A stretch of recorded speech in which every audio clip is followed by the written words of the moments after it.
इसीलिए सर 1200 का पाइप जो भी आएगा तो ओपन करा जमीन तो कोई दिक्कत नहीं। टेक्निकल फिट है तो हम बोल रहे इसने नहीं है। नहीं सर टेक्निकली हमारा डिस्कशन चल रहा है। हम बोल रहे नहीं पाइपलाइन मुद्दा नेहमी फुटून राहिली पाइपलाइन मात्र नेहमी फुटून राहिली म्हणून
काय झालं होतं काल काय सांगा?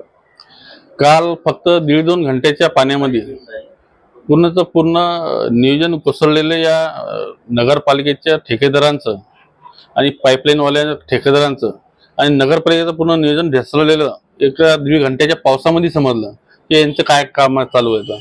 आणि काम करायची पद्धती अशी आहे की उन्हाळ्यात काम करायला पाहिजे होतं तर ते पावसाळ्यात काम करू राहिले. पाण्याचं नियोजन काहीच नाही आहे. पूर्ण एरियातला 1 किलोमीटर पासून तर एरियातलं जे पाणी येते ते फक्त या ठिकाणी जमा होते. घाटपुरी नाका ह्या ठिकाणाचं नाव आहे घाटपुरी नाका. या घाटपुरी नाक्यावर जमा झाल्या जे नाली आहे ते नाली फक्त 2 इंचाची नाली आहे. ते 2 इंचाच्या नालीमध्ये पाणी जाणार कसं काय? आणि वरून या पाईपलाईनचं काम जे चालू आहे त्यात खोदकाम मध्ये आणि ते रस्त्याच्या कामामध्ये खोदकाम मध्ये पुऱ्या नाल्या बुजलेल्या आहेत. त्याच्यामुळे काय झालेलं आहे की पूर्ण पाणी आहे पूर्ण आमच्या दुकानामध्ये आणि पूर्ण परिसरात ते पाणी जमा झालेलं आहे. काल रात्री कमीत कमी कमरे लोक पाणी होतं आमच्या एरियात आणि वर रस्त्यावर पण 1-1 फूट 1.5 फूट पाणी होतं. पूर्ण परिस्थिती बिघडलेली होती. काल सीओला पासून सर्वांना फोन करून बघितले आम्ही. सीओचे उत्तर उळवाउळीची जास्त होते. ठेकेदाराला फोन लावा, इंजिनियरला फोन लावा, हे लावा. तर तुम्ही सांगितलं की 5 मिनिटाखाली तर इथं या एकदा पाहत अशी परिस्थिती काय परिस्थिती पाहायला पण यायला तयार नाही ते. असं एकदा नाही. हा प्रॉब्लेम 8 वर्षापासून 10 वर्षापासून आहे.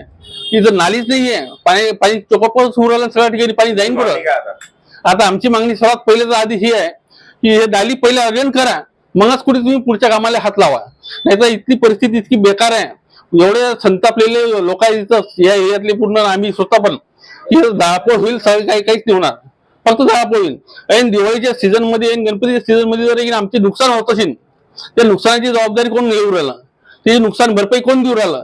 आज कमरीतलं पाणी असल्यामुळे आमचे जेव्हा नुकसान झालं ते नुकसानाचं नुसतं साफसफाई करायला आम्हाला 2-2 हजार रुपये मजुरी लागू फक्त साफसफाईला. तो विचार करा नुकसान किती झालं असेल. एका दुकानाचं कमी की 1.5 लाखाचं नुकसान झालेलं आहे. वस्तू खराब झाल्या सगळं खराब झालेलं आहे. पण कोणी युराला लक्ष द्यायला ना सीओ युराला ना कोणी युराला.